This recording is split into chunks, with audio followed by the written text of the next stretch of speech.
ইসলামী bank news top 10। July August গণহত্যার মামলায় শেখ হাসিনা ও আসাদুজ্জামান খান কামালকে আত্মসমর্পণের নির্দেশ দিয়ে বিজ্ঞপ্তি জারি ট্রাইব্যুনালের। জুলাই সনদ ঘোষণার জন্য রাজনৈতিক দলের সঙ্গে জাতীয় ঐকমত্য কমিশনের আবারও বৈঠক।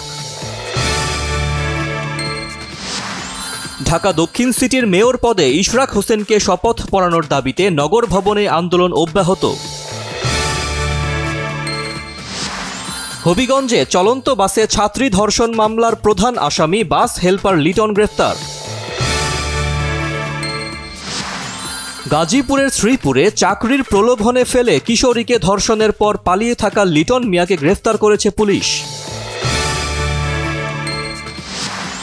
মুন্সিগঞ্জ লঞ্চ ঘাটে পা পিছলে ধলেশ্বরী নদীতে পড়ে নিখোঁজ হওয়া রাজমিস্ত্রি মোহাম্মদ লোকমান হোসেনের লাশ প্রায় 29 ঘণ্টা পর উদ্ধার। ইসরায়েলকে লক্ষ্য করে ফের ড্রোন ও মিসাইল হামলা ইরানের, অবিলম্বে তেহরান খালি করার হুঁশিয়ারি মার্কিন প্রেসিডেন্ট ডোনাল্ড ট্রাম্পের।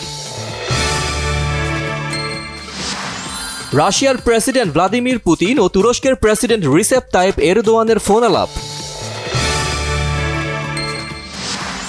শ্রীলঙ্কার বিপক্ষে সিরিজের প্রথম টেস্টে টসে জিতে ব্যাটিংয়ে বাংলাদেশ। যুক্তরাষ্ট্রের আটলান্টায় লস অ্যাঞ্জেলেসকে 2-0 গোলে হারিয়ে ফিফা ক্লাব বিশ্বকাপে চেলসির শুভ সূচনা।